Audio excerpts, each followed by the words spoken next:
স্কুলের মধ্যে আগ্নেয়াস্ত্র নিয়ে ঢুকে কয়েকজন ছাত্র এবং নিরাপত্তারক্ষীকে ভয় দেখানোর অভিযোগে মুর্শিদাবাদের রেজিনগর থানার পুলিশ আন্দুলবেড়িয়া হাই স্কুলের 2 ছাত্রকে গ্রেপ্তার করেছে।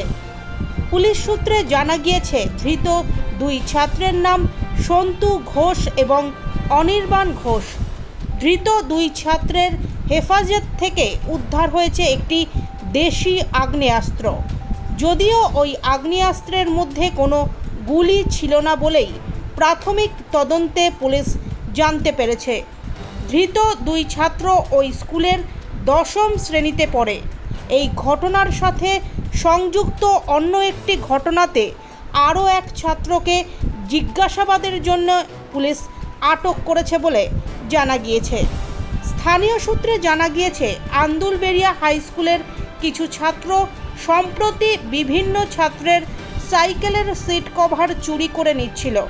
বৃহস্পতিবার কয়েকজন ছাত্র একই কাজ করার সময় স্কুলের নিরাপত্তারক্ষীর হাতে ধরা পড়ে যায়। এরপর ওই নিরাপত্তারক্ষী ছাত্রদেরকে কিছুটা বকাবকি করে বলে অভিযোগ। এই ঘটনার পর ওই ছাত্ররা দল বেঁধে স্কুলের শিক্ষকদের কাছে ওই নিরাপত্তারক্ষীর বিরুদ্ধে অভিযোগ জানায়।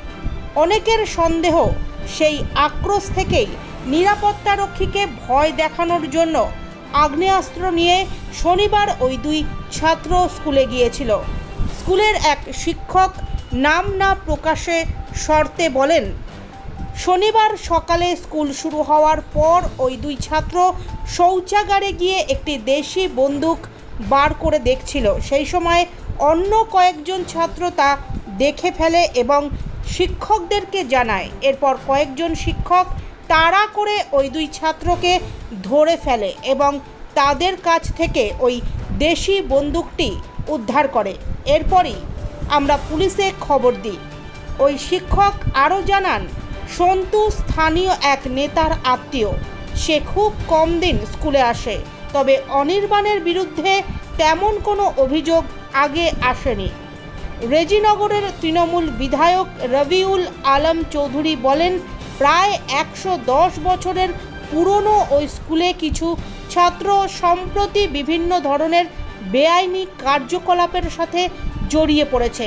ওই ছাত্ররা স্কুল শেষ হয়ে যাওয়ার পরও স্কুলে বসে থাকে এবং অনেকেই স্কুলের ভেতরে মদ্যপান করে বলে আমি জানতে পেরেছি।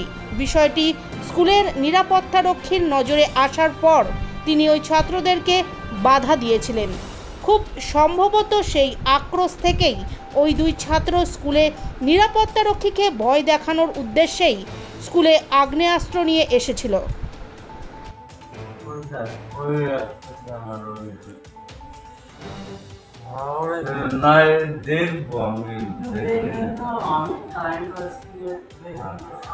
আমার নেট থেকে আছে এখনো, নেটটা আমার আপডেট করতে হবে।